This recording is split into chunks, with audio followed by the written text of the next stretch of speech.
See the screen okay? Is that right? All right, good. So my name is Peter Alessandria. I am a professional photographer. I used to be an attorney, and I'm going to talk a lot about how I made that transition. I do want to start by thanking Carl and Sheila for inviting me to come down here. We planned this about a year and a half ago, so I've had a lot of time to think about it. My business has changed a little bit in the last year and a half, so I'm going to talk about that as well. And the agenda that I'd like to set for today is to share something about my story, talk about the business of photography as I understand it. And I just want to emphasize this is only as I understand it. I'm not an authority. I'm not an expert. I'm just going to share with you guys my own experience. Then we'll look at some pictures, and then we'll do Q&A. And that should cover the entire hour that we're going to be here. So as you guys can tell from the title of the discussion today, I was a lawyer. I'm getting cues from my cameraman in the back. Okay. I think am I okay with the light?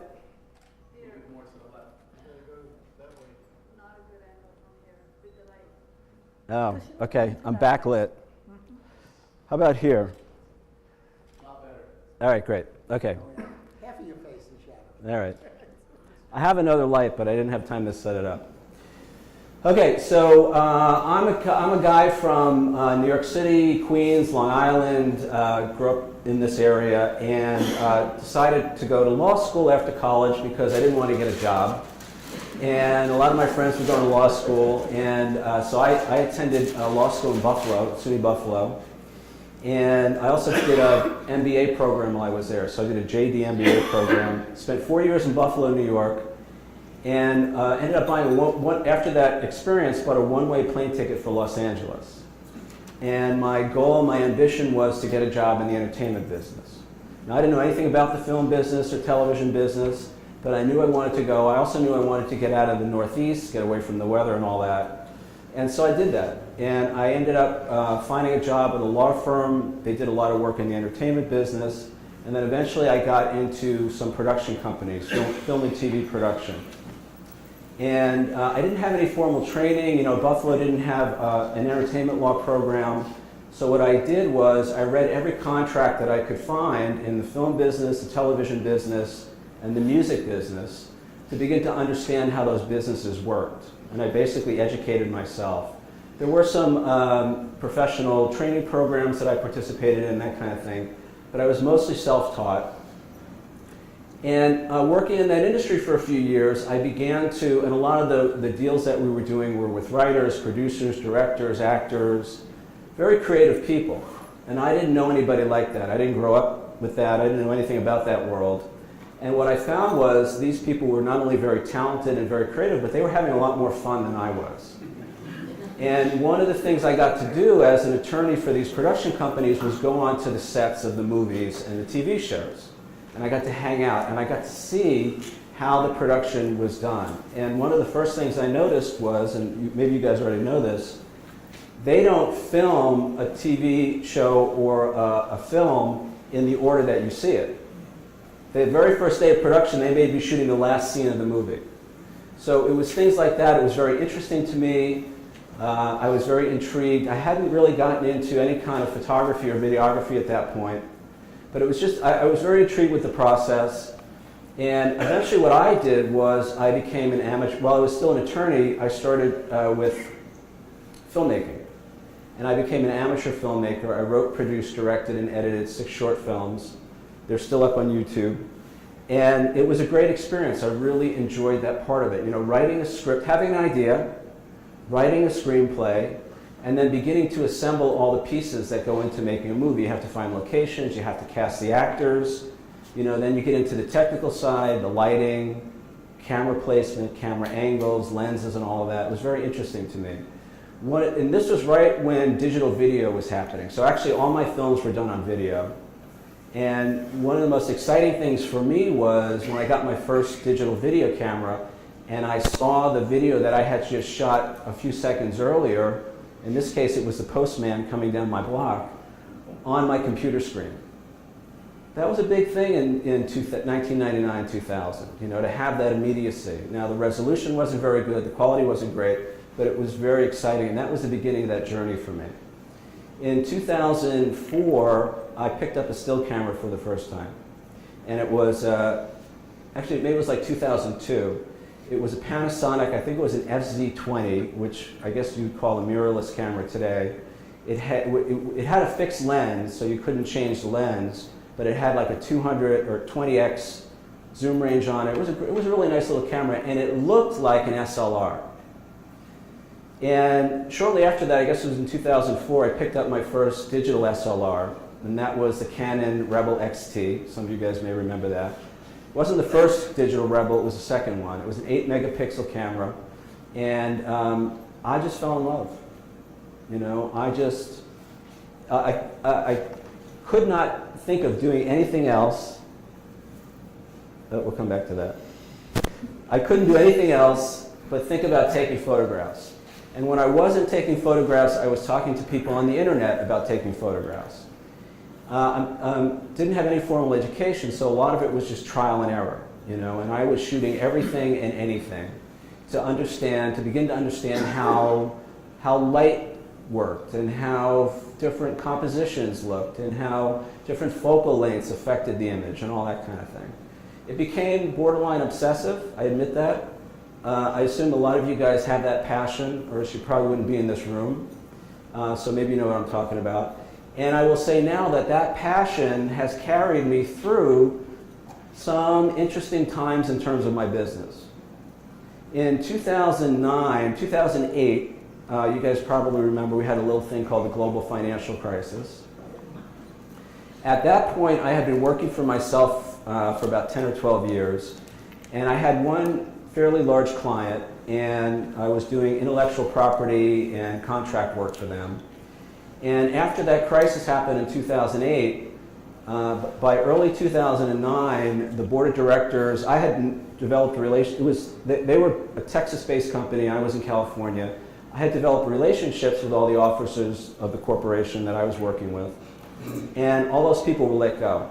The board of directors fired everybody, they restructured the company, and within about 3 months, I was out of work.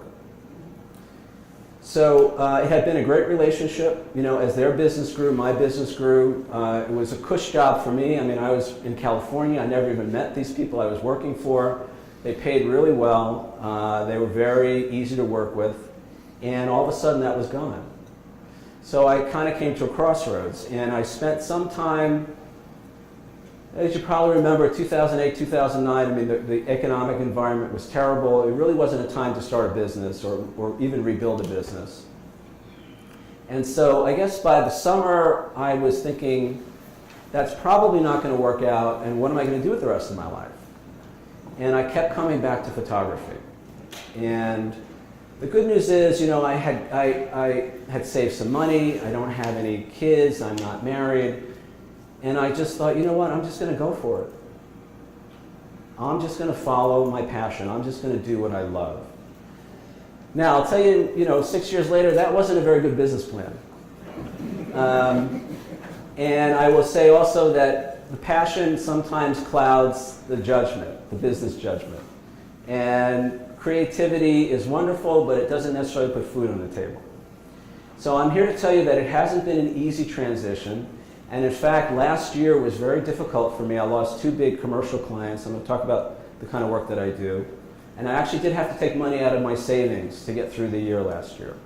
So I want to be honest about that. I don't want to, you know, mislead people that this is some kind of dream job and dream life and all of that. It has been challenging. But I have to say, I can't think of anything else I'd rather do with my life. You know, and I have been pursuing that first with all that passion and now with more of a practical business sense about how to make this work. I'm happiest when I have a camera in my hand. I almost was going to bring my camera today and just hold it while I was speaking, because I really feel that way, you know. And I'll talk about my business, my photography business now, just to give you guys an overview. There's 3 ways I make money with my camera. The first is commercial product photography, and that was one of the classes we did a couple of months ago, Roberta was there, and we were looking at this issue of how to photograph transparent objects, in this case glass. There's a very specialized technique that we use to actually bring out the definition and define the shape of a transparent object. And the product photography for me has been something that I do enjoy. It's something I can do in my own time. I work from home. I have a home-based studio. Basically, my clients pack things up, ship it to me. I take the photographs and ship it back. Actually, a lot of times I don't even want the stuff back. So I have an odd collection of stuff in my house now from different clients that didn't want their stuff back. The product photography is great, but that market has changed over the last few years. And I have noticed that a lot of companies are now either hiring somebody to do it in-house, they're doing it themselves, or they're settling for, what I would consider a lower standard of work. So that market, it has changed. I still get business. In fact, I just got a new client in the last few weeks, and it's been great. Actually, very, very lucrative work, interesting work, but that's been the exception and not the rule. So that's one way, the commercial photography, product photography. Under that umbrella, I also do some architectural photography, work with interior designers, architects. I'll pull up my website in a minute. You can see some of the stuff that I do. I've shot everything from clothing to cosmetics to computers to, I had one guy, he used to sell auto parts, so I was shooting distributor caps and spark plugs. It's interesting, and it is challenging. I do jewelry. Jewelry is really tough. Do you need a little different equipment for that? Jewelry, I imagine, different light and macro equipment. Architecture, maybe a large format camera. Do you find that you need to have a lot of different setups to be able to accommodate such different subject matter? Let's hold the questions. That's a great question. So we're going to do questions and answers at the end. And I do want to talk about some of the techniques and equipment and all that. But let's come back to that. Second way I make money with my cameras is headshots and portraits. When I lived in Los Angeles, it was mostly actor portfolios, stuff like that. Here on the East Coast, I do a little bit of that, but here on the East Coast, it's mostly executive portraits.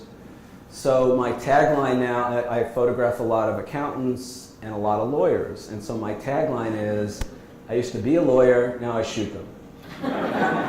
And sometimes it gets a laugh from the attorney, sometimes it doesn't. But I find that I have a rapport with them. I can go into a scene, I can go into a situation, and I have an instant rapport. We talk about their life, their business, I talk about mine. It helps build that connection. That can be pretty lucrative work as well. But it's not easy to get. I'm going to tell you how I go about doing that. I'm going to talk a little bit about the marketing and all that of the business as well. And then the third way that I make money with my cameras is my fine art photography. I have a couple of examples here. I'm going to do more, show you guys some more photos as we go. That's my passion. That's what I love. I'm up at all hours. This photo happened at about 5 a.m. That photo was maybe around midnight. I'm passionate about this. I'm out at all hours of the day and night in all weather. I'm shooting this weekend. It's supposed to be really cold. I love that, and now what I do is I find ways to market that work. I find ways to exhibit that work, and I'm also learning to treat that as a business. It's one thing to have an intention to create art. It's another thing to have an intention to profit from that and an intention to earn from that. And I've really had to go from this place of wanting people to like me to wanting people to pay me. And I'll be quite honest, for many years I was more interested in people liking me than paying me, and that had an effect on my bottom line. And the thing with the art and the fine art photography is it's so personal, and I get attached to it, and I want people to like it, and I kind of see it as an extension of myself. And I've had to separate from that. And I'm going to talk in a minute about social media. And of course, for somebody like me, likes on Facebook or likes on Instagram is like a drug. And, I'm here to say that, I'm a Facebookaholic and, my name is Peter and I need help. It's been really challenging. So I've been working now, because I have to turn that into a business as well, Let me jump right into the, what time is it? It's a little bit after 8. Let me jump into a little bit about how I do business and what I've learned about doing business as a photographer. Are there any full-time photographers in the crowd? Part-time? Was that full-time? Is that Pat? Hey. Hi. Part-time? Yeah. Any other part-time photographers? Okay. Okay. All right, you guys. And is there anybody who wants to either be full-time or part-time in their photography? Okay. Okay. So here's what I've learned. It's very rewarding, it's very exciting, it's very interesting, especially compared to what I used to do. And it can be very challenging. If you're going to make the transition, I would say make sure you have a prudent reserve, you have money that you can draw on if you need it, or have a steady flow of income that can cover your basic expenses. It does take time to build a business, any business. Now, if you have a built-in clientele, somehow somebody's recruited you to do work for their company, that might be a different situation. But if you're really starting from scratch, you have to plan accordingly. And it's very easy. It was very easy for me to get caught up in the fantasy of it and say, I'm going to be this. Well, actually, let me say this first. So here's the other thing I learned. You don't have to be a very good photographer to make money. Now, I didn't know that. I thought I had to be the best photographer ever if I was going to earn a living as a photographer. You have to be the best marketer ever. And not the best photographer ever. So you have to be, I actually do more marketing than I do photography now. And I'm going to tell you what I do for marketing. And that's just the reality of it. And I resisted that. I didn't want to do the marketing, especially when you hear what I do to market. I was very resistant to that. And my rationale was, I just have to be a good photographer. I got news for you, there's a lot of good photographers out there. I know some of the work from some of the people in this room, and it's great. It's great work, So that's not enough. But the good news is, if I'm willing to do the work to market myself and to begin to understand that I'm a salesperson first and a photographer second. Yeah. Can I get an amen? Then I have a chance. And I resisted that, and my bank account reflected that for a while. I still struggle with consistent marketing. I market by crisis. I market when the work stops, that's when I start marketing. That's the wrong time to start marketing. You have to always be marketing. Okay, now, what is marketing? To me, marketing is, who owns a Sony product? Could be a television, could be camera. Okay, so I see a lot of hands. Now, Sony is a household name. Sony's been around. Sony invented the friggin' Walkman. So they've been around. Everybody knows Sony, even if you don't own a Sony product. Sony spends hundreds of millions of dollars every year marketing. Advertising, social media campaigns. Why do they spend that kind of money? What do they know that I don't know? What they know is that you have to be top of mind. You have to be in people's consciousness. People can't hire you to do photography work if they don't know that you're there, that you exist. So the marketing for me is this idea that I'm just going to let people know that I exist. Now eventually, hopefully the marketing will lead to a sales conversation. Marketing kind of is the big funnel, and then you get down to sales, and that's a little different. But for me at least, I recognize now that I have to do things really every day around marketing myself. So people know that I'm out there, so people can hire me. Let me talk a little bit about some of the... All right, so the 3 M's of the business of photography are marketing, marketing, marketing. The 4th M is, this is good, make sure the client's happy. Here's the other thing. Okay, so like a lot of you guys, I started out doing photography for me. This was my thing. I'm creating art, whatever I'm doing it for me. And then I got in a situation where people wanted to hire me. And what I found was I have to do it for them, which means I have to do it their way. I have to give them what they want. I don't give them what I want to give them. And I had a big sticker on my computer monitor for a long time. It says, they're paying you to do it their way. And that was, maybe some of you guys, maybe that's obvious to some of you guys, but that was a big thing for me. I wanted to do it my way. Now, what this leads into is expectations and managing expectations. So if you have a client or potential client, make sure you know what they're thinking before you agree to do the work that they're hiring you to do. Now, an example of this is, one of the things that I do is if I'm asked, like a product photography client, if I'm asked to do some work, I immediately, even in the first phone call, I go to their website and I look at what photographs they already have on their website. I know that no matter what they say, they want more of the same. They're not interested in trying something new, usually. Occasionally they are. So that's a place to start. I have to know what they're thinking. This is a very subjective process. If I'm going to deliver a product to a client, a photograph of a product, I have to make sure that I'm in sync with their expectation of that. Something that's related to this, which is a little off topic, but I'll mention it anyway, is I never ask a client when they want the work done. Ever. I tell them when I can do it and see if that fits into their overall scheme. But the minute I start asking people when they want the work done, then all of a sudden my schedule is determined by their schedule. Okay? And that means I don't have control over my schedule. So what I do is I tell them when I can get it done, I put a couple of extra days in there, and then I deliver it early and I look like a hero. And I'm not tied up in their, my life is not unmanageable because they have certain scheduling needs or whatever. That being said, it's really important to make sure you keep the client happy so they come back or they refer their friends, they tell people about you. So another thing that I do is I ask them, again, product photography is a great example. I ask them to send me photos, not necessarily their photos, not even my photos, but photos that they like. Photos that speak to them, that resonate with them, that they want me to kind of follow. Whatever you can do to get clear on that, because if, the worst thing, and I've had this happen, is to go through a whole process of creating images only to find out that it's not what the client wants.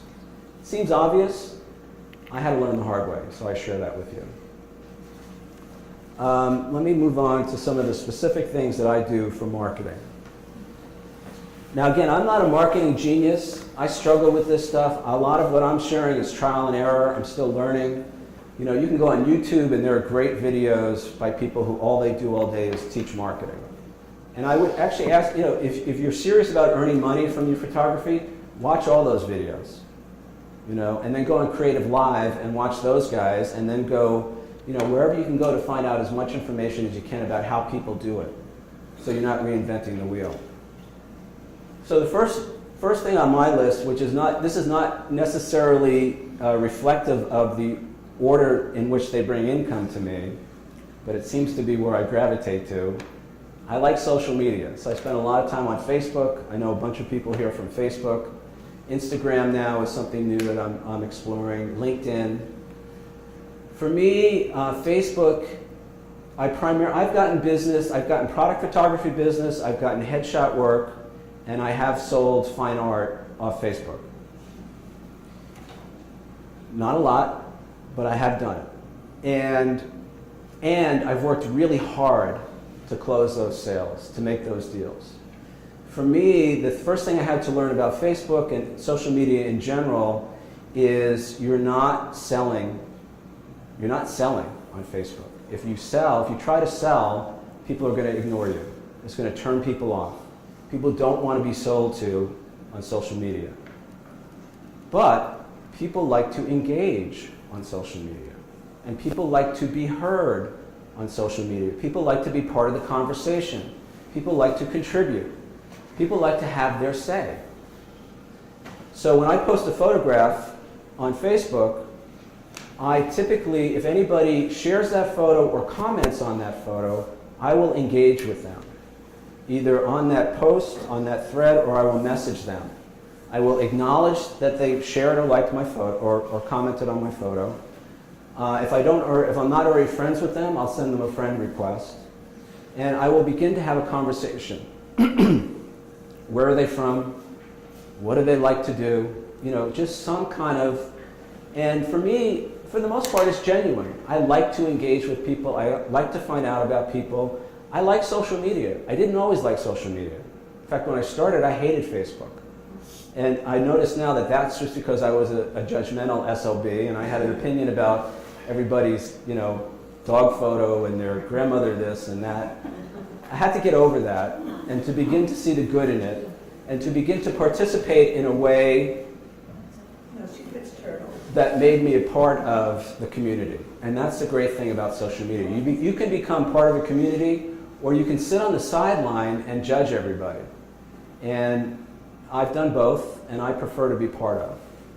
So I use Facebook to show my work, especially my fine art photos. I also post headshots up there. Occasionally we'll post product photography work up there. And I begin conversations. And 99% of those conversations go nowhere. But I'm also building, I'll use this word, judge me if you want, I'm building fans. I'm building a community of people who follow me, of people who like my work, of people who share my work. I've had a bunch of experiences now where people will message me on Facebook and say, was that your photo in the, you know, the Coach store on Park Avenue? And I'm like, no, but how do I get in there? But you know, people are thinking of me when they're out in the world based on my photography. I'm building a brand by engaging. I'm not selling them, I'm engaging with them. And I'm genuinely grateful. I mean, when people see my work and they say something nice about it, it's great. It feels really good to have that, you know. I'm not going to tell you about my childhood, but I didn't get a lot of positive affirmation as a child, you know. So I appreciate that, and I try to acknowledge. I had a pretty good holiday season with my fine art. I sold about $1,500 worth of prints in December. And I worked for every one of those sales. And it was a lot of back and forth. Not everybody could afford my whatever size I was offering. I had to offer different options, things like that. But I'm also learning sales, you know. And I had one woman, I might show you the photo later. I had 5 photos in this series, and she said to me, I can't decide which one I like. And it just kind of came to me. We were messaging on Facebook, and I said, well, you know what? That means you can't make a wrong choice. You like all of them. And I said, you can always buy more than one. And I was being, you know, it was a genuine kind of thing. And she's like, you know, you're right. She was concerned about making a wrong choice. That was really her concern. And I was able to alleviate that concern. And we concluded a transaction, and she was very happy with it. You know, and the great thing about Facebook is once they buy my work, then they show the photos on their timeline to their friends, they share it and all that. I'm just learning Instagram. I don't know how people make money off Instagram, maybe you guys do. Other than art directors looking for commercial photographers or perhaps galleries looking for, you know, that specialize in fine art photography, looking for new artists. I'm not sure how you make money off of Instagram, but I'm pretty clear now that you have to be on Instagram if you want to have a professional career, I think. I mean, that's the way I'm looking at it, and that's what I hear other photographers say. You know, it's important to be out there in all the media where you can be found. You know, so now somebody Googles my name and you see my Facebook, my websites, my Instagram, it's all right there. So if they want to hire me, they don't have to go digging for my work to see where I, you know, what I've done and all of that. I will say Instagram is really humbling. You know, there's some great friggin' photography out there, you know, especially the stuff that I do. You know, so it's been really interesting to have, and here's the great thing now, with social media and seeing other photographers work, that's what inspires me. You know, I see what other photographers are doing and I say, wow, I want to do that. That's how but this photo in particular, that's how this came about. I saw somebody do something similar and said, I'm going to do that. So it's an inspirational thing. There's some competitiveness, I think as well. And again, I always have an option. I can either be inspired or I can just sit around and criticize them and never get out of the house. So I like social media. It's not a panacea. It is a lot of work. You have to like people. I also set a timer, so I don't spend hours and hours and hours on there. I have a specific amount of time that I'm on there and then I'm done. I like it. I think it's great. And I'm also, it's a way for me to connect with people that I would never otherwise meet. Whether they're other photographers or just people. I mean, I have friends all over the world now, but people who I converse with, I interact with. I never had that before, and it means a lot to me. I really enjoy it. Second on my list is an email newsletter. I use MailChimp. I think Sheila and Carl, you guys get my newsletter maybe? I don't know if you've seen it. I try to do a monthly newsletter, and I use MailChimp, as I said, and basically what it does is it allows me to reach a lot of people all at once. I put together, I may be able to pull it up on my computer, I put together a newsletter that highlights, I start with my fine art photography, mostly because my work is pretty accessible. You look at it, you know what it is, and people seem to like it. So it's a way to, it's not complicated. People open my newsletter and they see a photograph of the Empire State Building. Oh, I know what that is. They're engaged. Okay, then I usually do 3 sections on different fine art photography shoots that I've done. Then I have a section in there of architectural work or product photography work. I have another section in there that does portraits and headshots. And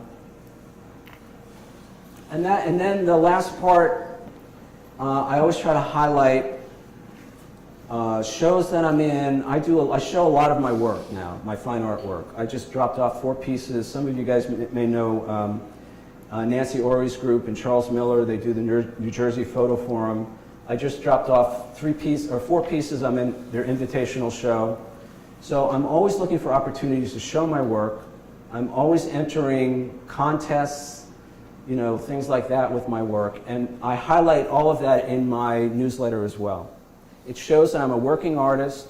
It shows that I'm out there in the world. It shows that I'm winning awards. I've won 23 awards in the last 2.5, 3 years for my fine art photography, just because I put it out there, and so I highlight that, and that gives me credibility as an artist. And that's a newsletter, and that goes out, and I almost always get work from that. In December, I'm going to get to the next one in a minute, although I hate saying the words cold calling, but I will. In December, I sent out my newsletter, and I got an email from an art director, a set designer. He works on feature films, and he was doing a film for Netflix with, what's his name, the guy from King of Queens, comedian? Kevin James, yeah. So he was art directing that movie. I cold called him over the summer, and then I put him on. So what I do is, I guess I'll talk about cold calling. I went through a list of art directors and set designers for Hollywood productions, cold called him, and then I put him on my email list.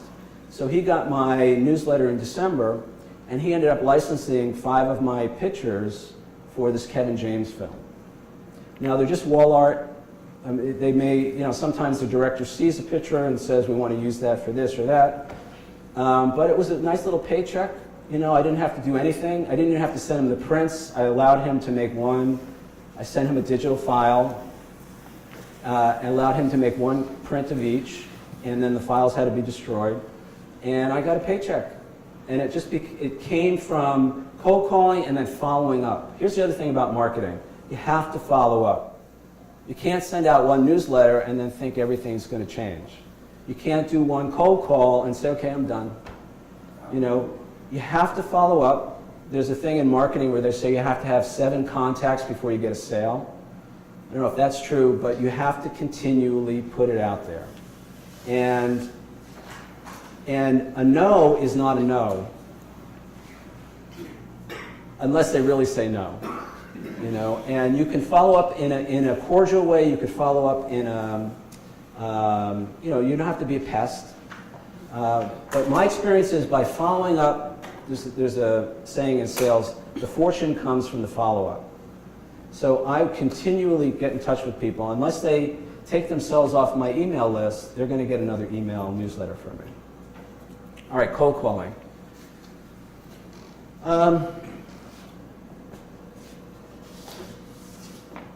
I love cold calling, and I didn't always. I still have resistance to doing it, but I will say this. I have learned more about myself by picking up the phone, calling somebody I don't know, and telling them about my business than almost anything else that I've ever done. And I've learned that most people are just really nice. A lot of people may be pressed for time. A lot of people are not interested. But it doesn't have to be a horrible experience. And so one of the best ways for me to immediately reach out to people who may need my services, and this is with the product photography and with the headshot business, right now I'm cold calling law firms. So I have a whole list of every law firm in New York City, and I'm going to cold call or cold email every one of those prospects. The low value prospects, I'm going to send an email. The high value prospects, I'm going to call them. And I started out, I had a script that I would read when I called them. It sounded terrible, you know, but it was my way to just begin to be comfortable with the process. Now when I call up, I usually get a receptionist or something like that, and I know what to say. And one of the ways to get somebody to help you out is to ask them a question. So I say, I don't even say my name. I say I'm a professional photographer. I specialize in corporate headshots. I'm trying to find out who's the person at the firm that handles the attorney profile, the attorney photos for the website. And now right away they're thinking about, okay, who's that person, and is that, and they're going to become my ally. They're going to put me in touch with that person. If the law firm like has someone you went to law school with, would you go through that person? That comes under networking. So I'll talk about that in a second. That's a great question, though. So by reaching out, by asking a question, and then they put me through 99% of the time I get a voicemail or something like that. But the other thing I learned is if you can get the person's name, they're usually the marketing director at the law firms, the accounting firms, if you can get their name, you can figure out their email address. So I leave them I leave a voicemail, and then I follow up with an email. I've gotten really good at this. You know, figuring out, you know, is it the first initial and the last name? Is it the first name and the last name? Is it the first name dot last name? Is it just the last name? Is it just the first name? But that's the beginning of contacts. So 7 contacts to make a sale. Right there I have 2 contacts. Okay, and then I put that person on my email list. Now, some people say, well, wait a second, they didn't give you permission. That's true. And I've never had anybody complain. People can unsubscribe. Every one of my emails has a big button at the bottom to unsubscribe. I'm not spamming people. Each email is individually addressed.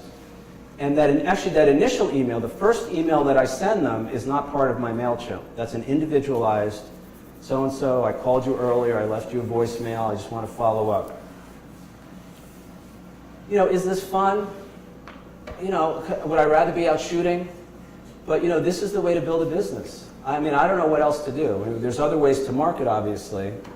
But this has been helpful for me because it has allowed me to become comfortable talking to people that I don't know about my business. And if I can't do that, I probably should not be in business for myself. You know? And like I said, most people are really nice. I've only got hung up on once or twice. You know, just to give you an idea, one of the target markets for me was interior designers. I wanted interior designers well, actually, I wanted them to hire me to photograph their installations, their designs. And then I also wanted them to purchase my fine art photography for their clients. So I got a list of the American Society of Interior Designers has a New Jersey chapter. The New Jersey chapter has a website, and that website has the name, phone number, and email address of every one of their members. There's 478 members of the American Society of Interior Designers in New Jersey. I cold called every one of them. And then I started going to their events, and that's the next part of it, networking. So then whenever they had an event, I would go. I would introduce myself, I would schmooze. And again, this is not just true of photography. I think to have any business these days, to have your own business, for the most part, I think you have to be out there where people know you. People get a lot of information from a website, people get a lot of information from your work, seeing your photos, but until they really know you, you're not going to be in the short list. I don't do as much networking as I could. There's a lot of small business organizations or just informal, like LinkedIn. LinkedIn groups, a lot of those guys now are doing networking events where you meet other business owners. I do some of that. But that's helpful, and that's part of the marketing, from what I can tell. To be out there, to meet people, to shake hands, to exchange business cards, to schmooze. I don't think that's ever going to change. I always ask my clients for referrals. So if I do work for somebody, I ask them for two things. I ask them for a testimonial, and then I ask them for a referral. Do you know anybody else who I could call who could use my services? And so then it becomes a warm call. It's not a cold call. So I mentioned so-and-so said I should give you a call. This is who I am. This is what I do. Have to ask for that stuff. Most people, a client, even if they're really happy with the work, they're not going to say, gee, can I give you a testimonial for your website? Or can I give you the name of 5 of my friends who might, you have to ask for that. And I have to feel worthy enough to ask for that. And guys, that's been the biggest thing for me. To begin to feel worthy enough to ask for money, to ask for help, to ask for referrals, to ask for testimonials, to put my work out there where people can see it and not... The only reason I won 23 awards for my photography in the last few years is because before that, I never felt good enough about my work to put it out there where people could see it. I mean, my stuff is good. Some of my stuff is really good, but it's all so subjective, and there's a lot of great photography out there, and I meet people all the time who still feel shy, who feel I'm not good enough, that kind of thing. I understand that. I don't think you can have a successful business if you don't really believe in yourself. And that's been the hardest part for me. I've faked it till I made it, and I still have to fake it till I make it. To have self-confidence, to believe in myself enough to put my work out there. And, especially in social media, I'm pretty lucky in this regard, but, social media, people will take shots at you. And people will, have opinions, and people will have not so nice things to say. And I have to say, those are the people I engage with first. And my goal is always to make an enemy a friend. And I never attack, I never engage on that level on social media. It really hasn't happened that much. I mean, I guess I'm pretty lucky. But, what I think of me does not have to be dependent upon what I think other people think of me. Now, not everybody likes my work. There are people in this room who have opinions about my work. That's great. You're not my market. I'm not interested. I'm not trying to convince you that my work is better than anybody else's. I'm not going to try to sell you. I go where the love is now. And a lot of people show me the love. They share my work, they comment, they message me, that kind of thing. And then, probably about half my business is repeat business from my existing clients. But that changes. The reason I had such a hard time last year was I had 2 big commercial clients. They were national brands for household products. I had done their website 2 years prior. And then last year they said, okay, it's time, we're going to do our new product line. Can you send us a quote? I never heard from them again. And the only feedback I ever got from them was that they loved the work was great, the whole thing. Of course, I followed up. I never found out what happened. It just went away. Now, it could be somebody else came in at a lower price. It could be somebody, I don't know what happened. That's just the way it is. I think that's true of any business. The lesson that I learned from that was I have to continue to market even when I have business. I can't wait till the business goes away to say, oh shit, now what am I going to do? Okay, what 1,500 people can I call today? Because those things take time. The calls, sometimes I've gotten calls from people 2 years later. Said, you know, you called me 2 years ago, now we need you. So you never know. Let me see what else is on my... Is it 8:30? Can everybody see what time it is? 8:37. 8:37, okay. We get to see work. Let me close this. You know, why don't we do some Q&A, and then I want to talk about some photos. Mostly going to be fine art photos. I'd like to see your work. All right, you want to do the work? We'll do the work first.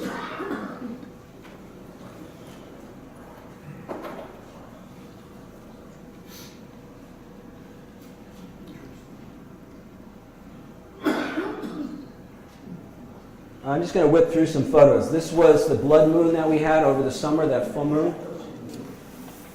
Were you here in Manhattan? Or where did you take this? Because we couldn't see it. These shots were taken between the clouds that night. Well, The moon peeked through. not at all. This light has to stay on for the video. That one right there. You can't see that? Is it all right? Killing the pictures, All right. which is more important. So this is a composite, obviously. This was a number of separate shots. This was as I said, as the moon peeked through the clouds. Does anybody know why the moon is red on the blood moon? Anybody? Just yell it out. Okay, nobody knows? Alan, we talked about it in the class. Do you remember what we talked about? It's a diffraction of the light through the atmosphere.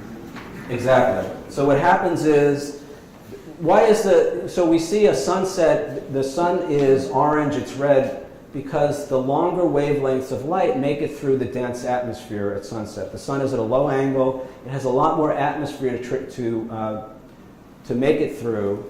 The blue light is scattered, so you don't see the blue, you only see the red wavelength. Okay, arrow on way. And so what happened here was the Earth's atmosphere was basically acting as kind of a prism, bending the light from the sun through the atmosphere, but all the shorter wavelengths of light were scattered. Only the longer wavelength, which is the red wavelength, makes it through the atmosphere. So if you were on the moon looking at the Earth during the eclipse of the moon, the Earth would glow orange and red. And that's what you see here. Star trails. Anybody do star trails? Oh, yeah. Okay, so this is over the Manhattan Bridge in New York City. I did this because people said it couldn't be done.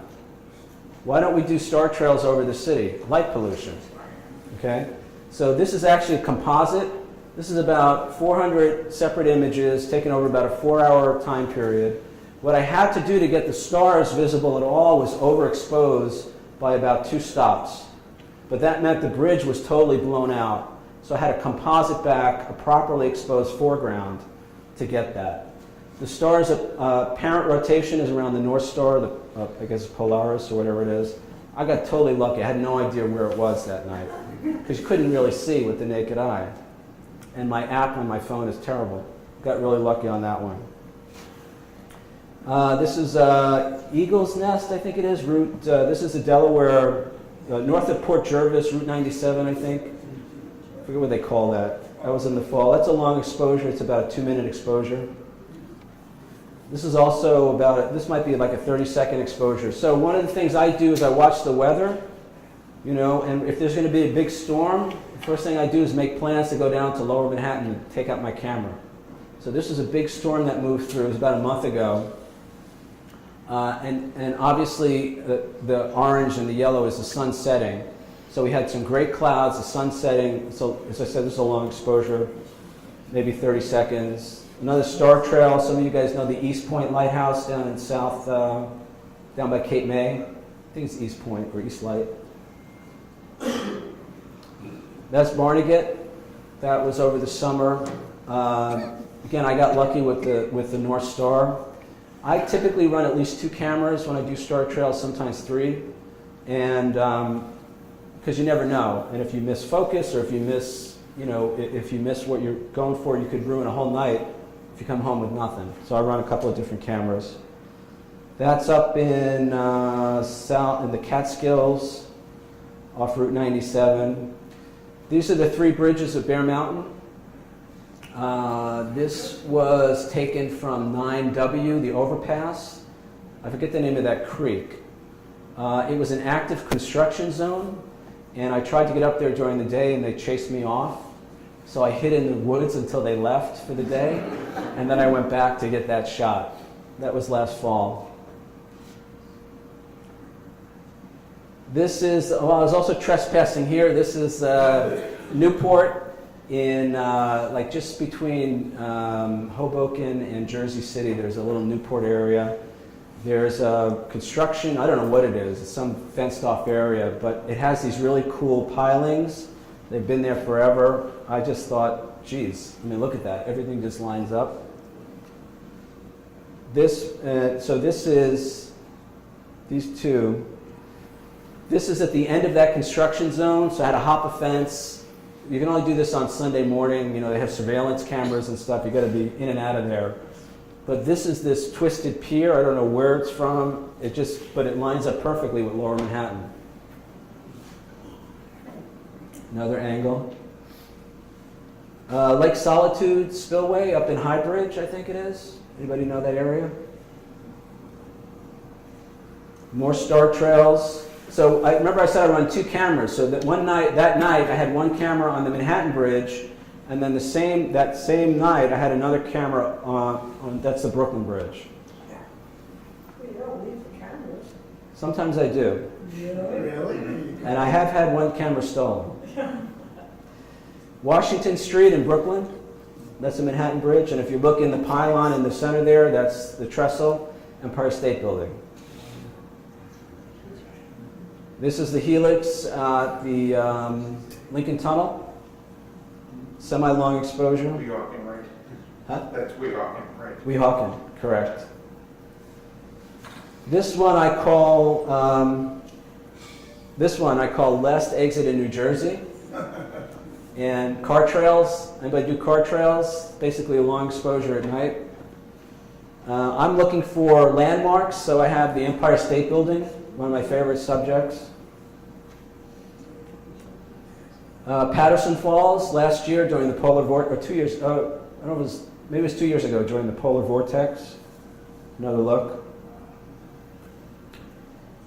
So I want to talk real briefly about, anybody do full moon shots? Anybody know about the app called the Photographer's Ephemeris? You guys heard of that? Okay. So this is an app that you can actually go to their website. Let's see if I have it on here. And this website, what it does, and this is an app that you can put on your smartphone. If you are interested in sunrise, sunset, moonrise, moonset, this app will tell you where all of that is happening.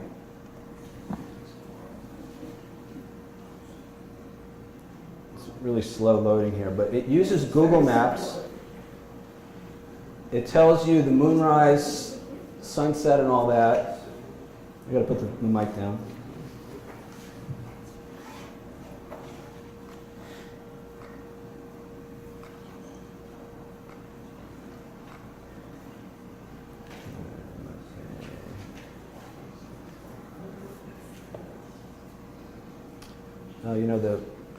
It's all kind of out of whack here. But anyway, so what you have is you could drop your pin wherever you want, and these lines, so this is moonrise, sunrise, sunset, moonset, and you can line it up. So one of the things I like to do is line up the moon with the Statue of Liberty. So if I want to know where to be to get, there's a Statue of Liberty. You want to draw a line from this pin to where you have to be to get the moon to line up. Oh, it's fun. All right? It's a great app. I think it's like $5, but you can use the website for free. 90% of my sunrise, sunset, moonrise, moonset shots are done with this app. So this was That's an actual photograph, guys. I didn't Photoshop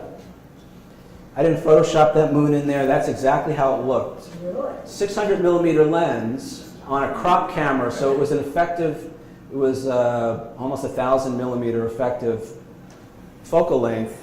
It magnifies that moon, but the moon is already huge because it's viewed through the atmosphere, so it looks larger than life. And the only way I knew to get this shot was with that app. So we were lined up in somewhere in Bayonne, I think, or Jersey City. It's a little later. GWB, one of my favorite subjects. Now this was last summer. That's an actual lightning strike on One World Trade Center, Freedom Tower. You waited there for it? I waited. You know how they say wait for it? Okay, I was waiting for it. And it's basically camping out in the rain for 4 hours. We knew a big storm was moving through.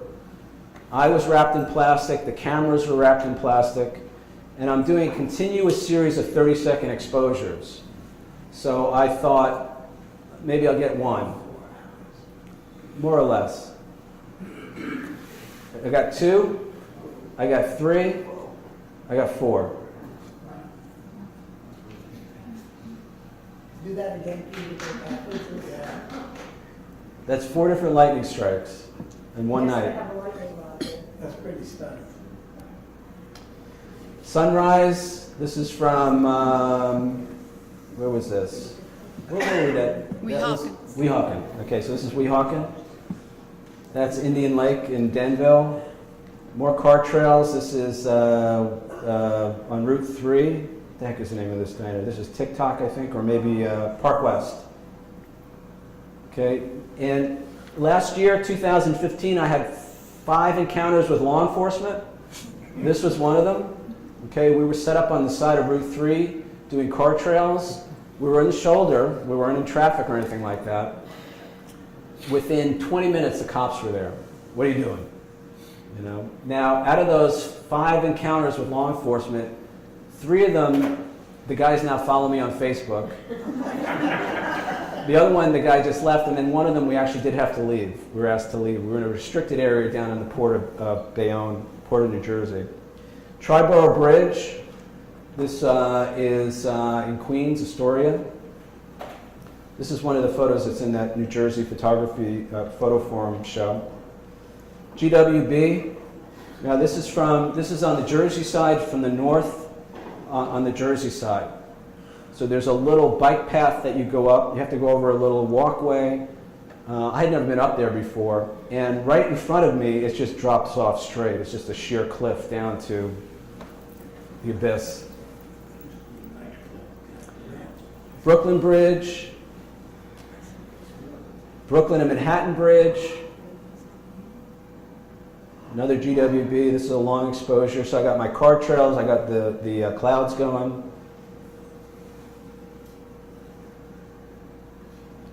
Moonshot. Okay, so last year was the polar vortex. And, what's that, Sheila? Move your arrow. It's right at the nice spot. And so, if you remember, the National Geographic sent an ice climbing team to climb the face of the American Falls because they froze last year. Or it was 2 years ago. It was last February. So I got up one morning and I said, I have to go. And I just got in my car, drove 7 hours, and this is what I found. It was the coldest night of my life. It was unbelievable how cold it was. And then the next day, I don't have them here. There's a shot from the next day. You know, it was unbelievable. It was breathtaking. Now, what actually freezes is not the water itself. There's just too much volume from the river. But what happens is those falls throw off mist, an intense amount of mist. And that mist covers everything and it freezes. And including the walkways, it's like walking on ice pellets. You know, you don't really have a firm footing. You can't really grab anything. It was pretty treacherous, but it was unbelievably beautiful. It was really breathtaking. Top of the Rock. This is in Greystone Park in Morris County. So this was January, I think it was January 23rd, whenever the last full moon was in January. So because of that app, I know where the moon is setting. This is a moon set. Most of my prior shots had been from Jersey with the moon rising, so I never saw the face of the statue. So I really wanted to get her face front. So I tracked it. I ended up on a dead-end street in Brooklyn, Red Hook, Brooklyn, across from the Snapple plant, standing in a pile of garbage. It was a dead-end street. People dumped their garbage at the end of this street. Broken glass everywhere. Shooting through a 15-foot cyclone fence with razor wire that had fallen off and was hanging right in front of me, and a down power line to get this shot. But it was the only place to get this shot. That's the only place. And what happened was, as the night went on, it crossed behind it. Now, the problem is you can't control the weather. So a couple of shots after this, I lost it because of the clouds. I had to get up at 3:30 in the morning to get there for 5 o'clock to drive from Dover. I'm out in Dover to Brooklyn. I never got up at 3:30 in the morning for anything when I was a lawyer. Okay? So maybe I'm crazy, you know, and it was freezing. This one was Christmas. It was warm. It was in the 50s. This morning was in the 20s, and it was windy as hell. But I got it. And I haven't seen anybody else with that shot. Hoboken, there's those old piers. This is 13th Street in Hoboken.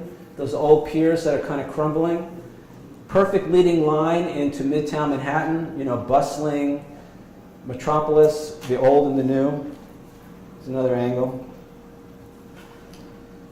I don't do wildlife, but I saw what people were doing down at Conowingo. You guys probably know the hydroelectric dam in Delaware. I think it's Maryland or Delaware, Conowingo. Anybody know it? Okay, so what happens is the eagles migrate. They come from Canada or wherever, and they stop at the dam. Because apparently what happens is when the dam is on, the fish get all screwed up, and they kind of float to the surface. It's easy pickings. And so there's thousands of birds that congregate there. There's only about 30 eagles, and then there's seagulls and buzzards and all kinds of stuff. I had never shot any kind of wildlife, really. My friend lent me her 600 millimeter lens, and I went, and it was great. You know, it was really exciting.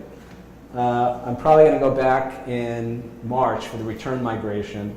Apparently there's a small population that lives there year-round. But in the winter and then in the spring, they pass through there. And I was shooting buzzards. I didn't know the difference between an eagle and a buzzard. And this guy was next to me. He had like an 800 millimeter lens. He had been there. You know, he was a pro. He just kind of, he watched me for a while. And it was another day. It was freezing cold. And he was watching me. And finally, he just kind of walked over and said, you know, you're shooting buzzards. Those are not eagles. And he said, nobody buys buzzard photos. So he schooled me. He showed me, you know, I was so excited. And it's like, you know, it's hitting a moving target. I mean, it's pretty wild. And plus, there's so many different birds, you don't know what you're shooting at. And it's interesting. There's probably 50 photographers. And when one person sees an eagle, everybody you're sitting there checking your email, your voicemail, and then all of a sudden somebody sees an eagle, everybody jumps up and gets back to their camera and just... So when you were sitting there shooting buzzards, nobody else was shooting, but I didn't know. You just have to figure out the right way to shoot a buzzard, a way to sell it. Exactly. Because there is a way to shoot a buzzard, and you have to find out the way to deal with people. Montauk Lighthouse. That's the Milky Way over the Montauk Lighthouse. Another shot of the Milky Way. This is Bushkill Falls, I think, Bushkill. This was another photographer's ephemeris shot. This is the full moon, obviously, the New Yorker Hotel. This has won a couple of awards and shows. This was sunrise. We did this. Weehawken again. It was Weehawken, but it was December. Oh, I know what we were doing. So you know Manhattan Henge, where the setting sun lines up with 42nd Street or whatever it is. Well, we were trying to do reverse Manhattanhenge with the sun rising on 34th Street or 42nd Street, I forget what it was. So that's what I was hoping for in the right in here. We were off, the calculations were off, but I got a beautiful sunrise, Manhattan. That was a few weeks ago, just out, I was taking the trash out, and I looked up, and it was just like, oh my God. Got like 600 likes on Facebook for that. So fireworks. Now I'm pissed. I missed the Chinese New Year fireworks that happened Saturday night. I didn't know about it. This was a private fireworks show that happened last summer. Obviously Statue of Liberty, Lower Manhattan. This was not the Macy's 4th of July. This was a private show. More and more corporations, they're doing private shows. Now private, well, the whole world could see it, but they don't announce it. It's not widely known. So what we found is that every fireworks display around New York City that's happening on the water, and most of them are done by barges, they have to be registered with the Coast Guard. And the Coast Guard has to publish that information as part of the public record. So by checking the Coast Guard, and now it's like nyc.gov, I think, picks it up too, you can see where all the fireworks displays are going to be. So this was actually 2 weeks before 4th of July. We set up, now, remember I said I got stopped by law enforcement 5 times, I only got asked to leave once. This was it. We were in the Port of New Jersey in a restricted area.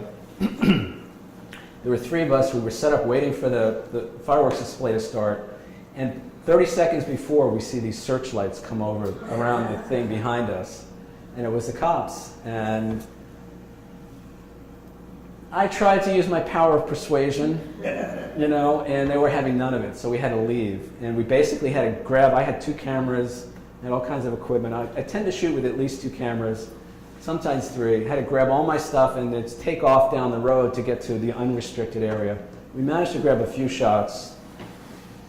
This shot is, I call it standing tall. It's one of my favorite shots from last year. I did a similar shot, I'll show you in a minute, on Sunday.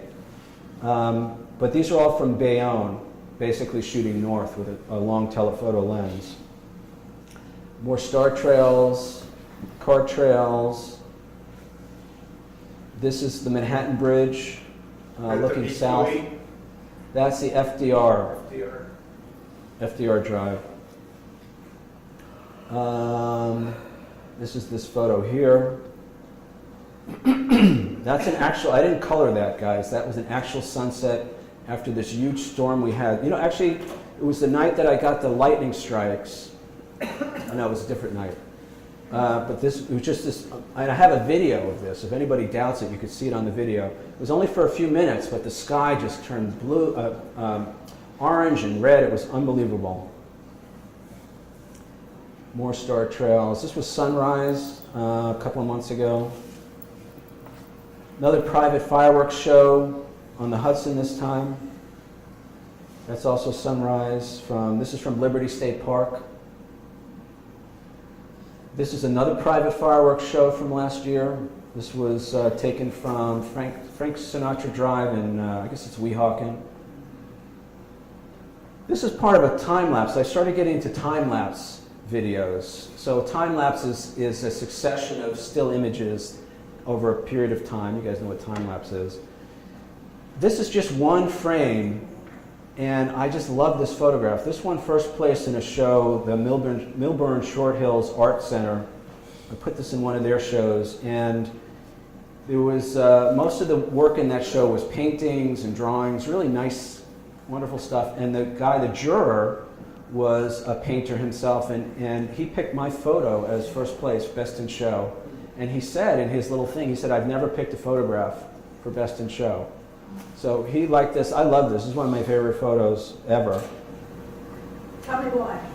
Sorry? Why is it your favorite? Color, composition. I love Lower Manhattan. I love the new Freedom Tower. I don't know, the symmetry. This was New Year's Eve a few weeks ago. This is, remember I said the woman, she couldn't decide which one she wanted. There was 5 images in this series. And while everybody else was out partying or whatever, I was camped out in Bayonne on New Year's Eve, and I got these shots. Tom's Diner in Ledgewood, Star Trails. This is another time that law enforcement apprehended me. They wanted to know what I was doing. I was on private property, but they let me stay, and now they follow me on Facebook. You want to know where you are. This is up in Sussex County. A lot of people say this reminds them of Starry Night. This was the one that started it all for me in terms of using that app. This photo got a lot of attention on social media. You know, the app tells you, I think it's within maybe 500 feet where you have to line up, but once within that range, there's a margin of error. So we were moving to get it right, but we were in the general area, and when it came right over that, you know, I wanted that shot, and it was right over the torch. I got it. That's on Liberty Island itself. There's a flag, and it just happened to line up with the full moon. That's another shot from that night, or from a different night, actually. And that's the other shot I wanted. I wanted the moon crossing right in front of her crown. Yeah, but you're supposed to put it on the other side of the rest so you can get a face. Well, that's what I was trying to do there. So But then it has to be. this is the memorial, the Empty Sky Memorial. This was just Sunday, this past Sunday. It's a 9/11 memorial to the people from New Jersey who were lost that day. So we got the sunset. Where was that? Jersey City. Actually, it's part of Liberty State Park, the north part of the park. It sits right across from where the Twin Towers were. And then this is the other photo I took Sunday night. So this was Bayonne. This was another deal where, you know, you had to be in the exact spot to get this shot. Shooting through a cyclone fence. It's freezing out. Standing in like 3 inches of mud. You know, there was really no room. There was razor wire everywhere. It was by the Port of New Jersey, by one of those container yards over there. But we got it. And I'm going back for this shot Saturday night, and then I'm going back on Tuesday night because the colors on the Empire State Building will be different. They changed the colors, so I'm going to do a whole series of these. Milky Way, East Point Light. Another Statue of Liberty. This is a different night. And that's this shot. Liberty State Park. This is Brooklyn Bridge Park. And then this photo was a finalist in the Empire State Building 2015 photo contest. And it's currently on display in the lobby of the Empire State Building. And this was, again, one of those photos where I had planned it 2 weeks in advance using that app. I was in Hoboken. I think I was on 12th Street in Hoboken. I borrowed, because I didn't own it at the time, a 400 millimeter prime Canon lens. The guy was a sports shooter, so it was a 2.8 400 millimeter lens. It weighs a ton. I was schlepping it. I had another camera. I was doing 2 cameras, and I got lucky. I was lined up. That's the exact shot I wanted. The only thing is, it was the night after the full moon. This was the night before. This was the night of the full moon. It was full, but right after this shot, it went into the clouds and didn't come out again until it was way above. So I went back the next night. So it wasn't entirely full moon, but I got it. It's, you know, right on the spire. And those are the colors of the U.S. Open, the tennis tournament. So this was September. Barnegat, I was playing around with a little HDR there. Barnegat at night. Star Trails, Barnegat. Oh, and then the 9/11 memorial. I don't know if you guys have done the tribute lights. These are the lights in Lower Manhattan. I did it 2 years in a row. The first year I went, I couldn't even take my camera out for like a half an hour. It was just so moving. You know, it was very powerful for me. I wasn't living here, but one of the last things I did before I went to California was I went to the top of the Twin Towers, even though I had been there before. And right after that, I moved to California, and I was in LA in 2001 when it happened. And I hadn't really done any healing work or anything around that. And so the first time I went down, the year before, this was last year, 2014 I went, I was just overcome, you know, it was very emotional, you know, and I bet it was emotional for people here too, and it's a very fitting, it's a lovely tribute that they do, and it's photographically, it's just breathtaking. The thing that happens is they have to turn off the lights periodically because they attract birds. So as a photographer, it's like you're getting all set up, you're ready to go, and then all of a sudden the lights go out, you know, so it's a little frustrating. But apparently they, you know, these birds congregate and they get disoriented, and it's just the whole. This is Brooklyn Bridge Park. This was the progression. So this is a composite of 8 different photographs. The time span is about 12 minutes, and that's the moon rising behind the Empire State Building. So that's 8 individual, I think it's 8 individual shots. This is the progression of the moon setting. This was Christmas morning, the first full moon we've had on Christmas. So I had to get it. And so this is the progression of the moon setting. This is from that spot in Red Hook, Brooklyn, in the garbage, with the down power line and the broken glass and the razor wire. And I was the only person there. You know, there was nobody else. It's a good thing you were the only person. Nobody else has these shots. You didn't want to meet anybody down there. Didn't want to meet anybody down there. All right, so you guys have been very kind. Why don't we turn up the lights and just see if there's any questions? I can answer hers. Oh yeah, tell me your question again. Good question. Oh, equipment? I think when you were talking about different studio situations, I used to be an art director, and I can relate to what you were talking about. And I think the different products, you spoke about jewelry, architecture, it was a whole range of work that you were doing. And I was wondering if you owned all the different kinds of cameras and equipment needed for all of them. Or did you use the All same right, equipment? don't tell anybody this. Doesn't leave this room. I shared it with the workshop that I did.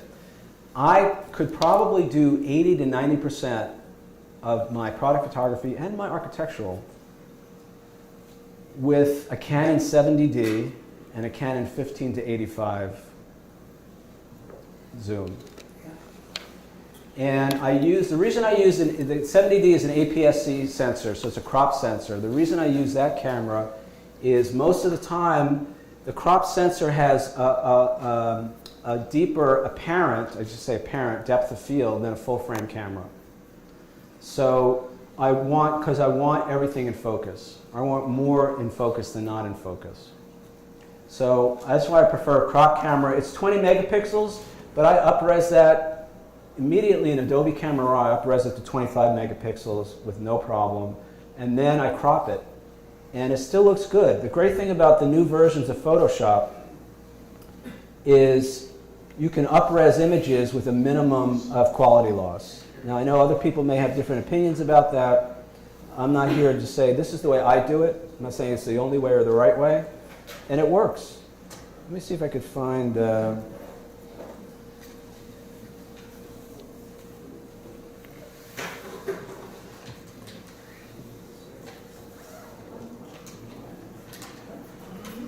I just want to show you something real quick in that vein. Oh, that's really slow loading. Sheila, you have a question? No, it's just fun topic. Well, I think you use the connections you've had for it from law school times to get Right, good business with question. law firms. No.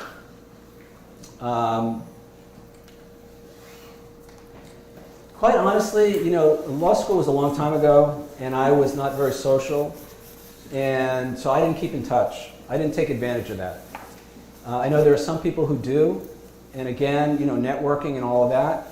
You know, for me it was, you know, I never felt like I belonged. I never felt good enough, you know, whatever you want to say. So I didn't pursue that. But I think it's you know, networking in general, and if it's alumni, that kind of thing. I just want to show you this real quick. So this doesn't look like much.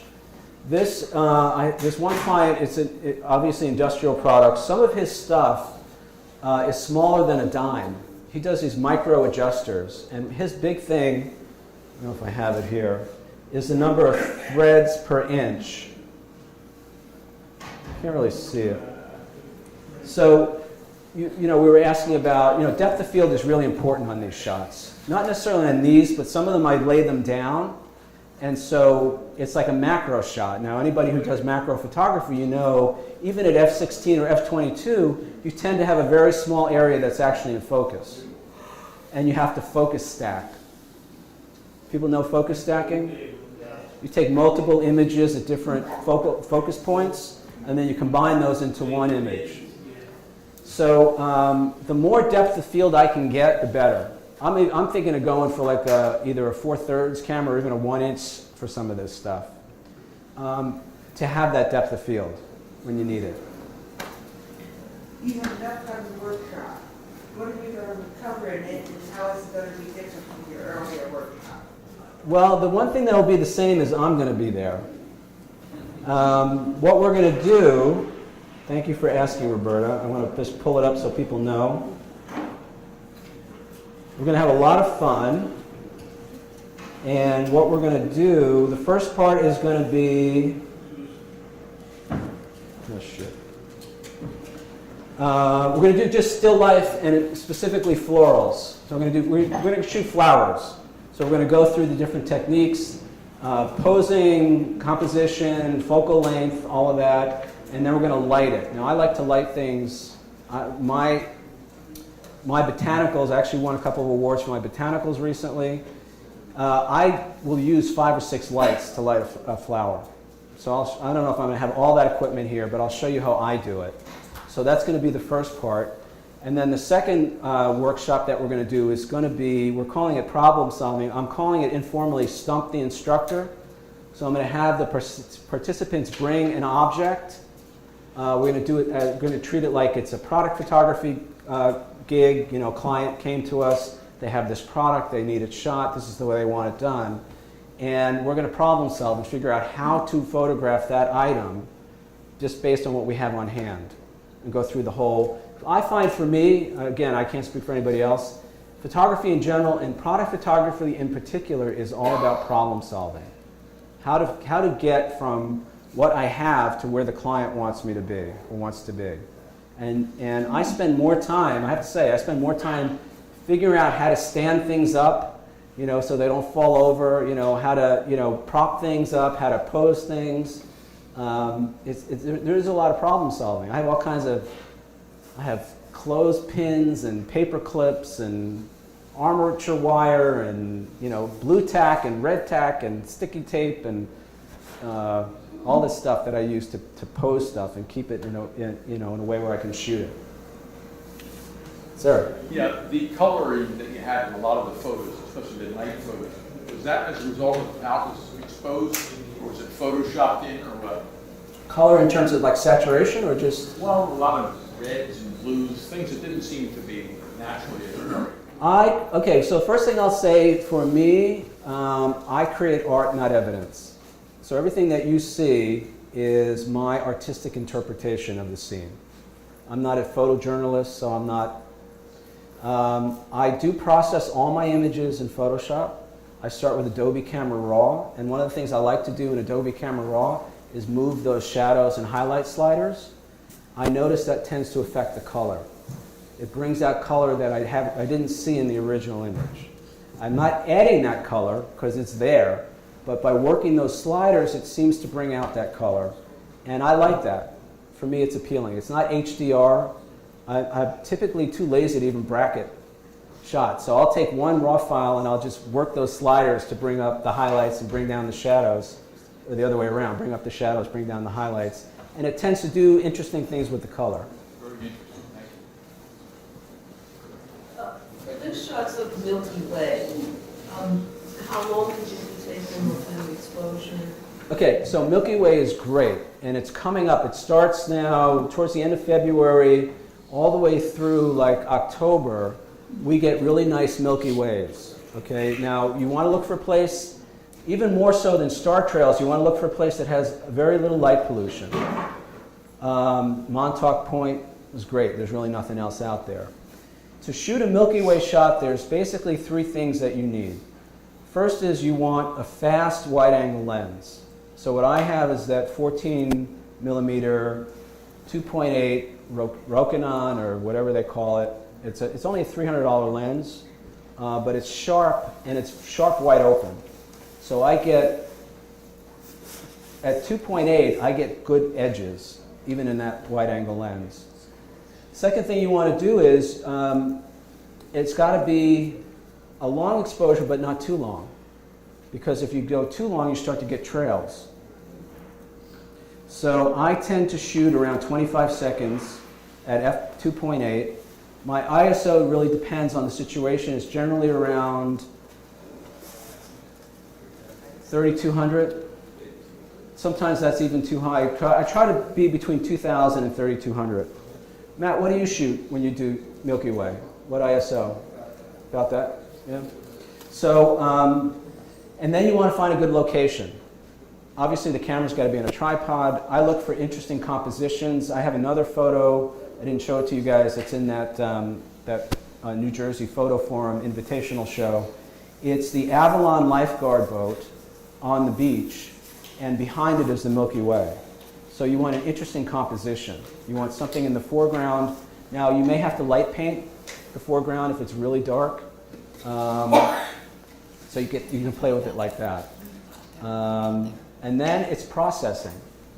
You know, I use the clarity slider, the clarity brush. I do some selective dodging and burning to really bring out that Milky Way, the gas clouds and all of that. So there is post-processing involved. If you go on YouTube, there are videos, people show you how they post-process their Milky Way shots. What did you say the ISO was that you used? Between 2000 and 3200. I don't like to go above that. I'm also shooting with a 5D Mark II. Anybody who knows the 5D Mark II, higher ISO, the noise gets really bad and it has banding. So it's not great to go. I try to keep it 3200 or below. Alan? On your star trails, I noticed you didn't get airplane trails. Were you just lucky and going the right direction, you didn't get them through, or do you take those out? Okay, there's only one thing worse than light pollution in New York City star trails, and that's the plane trails. There are so many friggin' helicopters. And by the way, I'm going to do a helicopter shoot in a couple of weeks. There are so many friggin' helicopters, airplanes. So that Manhattan Bridge and that Brooklyn Bridge shot took me 2 months to go through all 400 photos and take out the plane trails. That's the only way to do it. Because the software doesn't know the difference. I use star stacks. Software doesn't know the difference between a plane trail and a star trail. So you have to go through each one and clone out the plane trails. So with 400 images, you got to have a lot of time on your hands. So I would do a little bit each night, and then I still have 3 more shoots. Now I don't even think I'm going to process those, just because it's just so much friggin' work. And there's no easy way to do that.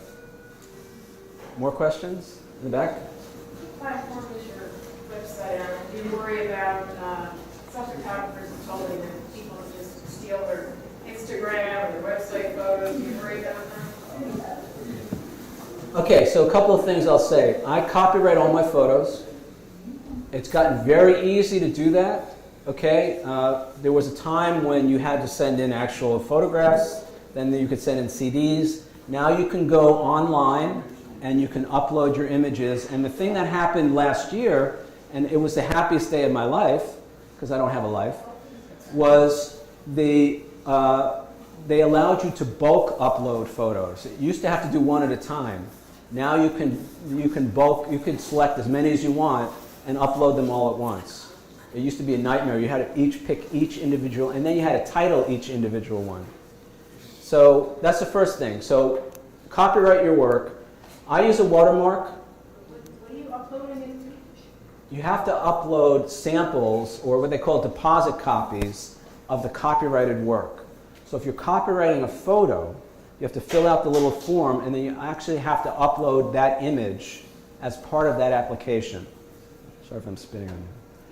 So you have to upload the actual photograph itself. Okay, so this is the Copyright Office website. It's the Electronic Copyright Office. Send me an email and I'll send it. Yes, that would be good. Send me Okay. an All right. It's much easier. Yeah, it's the U.S. Copyright Office, Telling their us website. like that Okay. Just send me something, I'll send it. Second thing I do is I watermark my images. The third thing that I do is I disable the right click on my website, so you can't right click. And the fourth thing I do is I upload low res images. The images that I upload, you can make a nice 5x7. You know, if they want it that bad, you know, they can have it. It's more important for me to get my work out there than to worry about somebody stealing an image. The more people that see my work, and you know, I found that some people take my photos off Facebook and use it as their cover photo. So the first thing I do is I message them and say, thank you so much. And by the way, I sell prints and they would look great in your office or at home. So I try to leverage that. If they like my work enough to steal it or to put it on there, then that's a potential customer in my opinion. How do you know, how do you find out that they stole it? Well, some people, it's very interesting. So I have a big enough network now where people will tell me, I think Matt, you told me once you saw somebody using one of my photos. You know, people will tell me, but more often it's somebody that I'm friends with. And when I engage, remember I said I engage with people, I end up on their timeline a lot and I will see it. So, but that's, okay, it looks like we got to wrap it up. So I'm going to say thank you very much. It's been great. See you guys in February.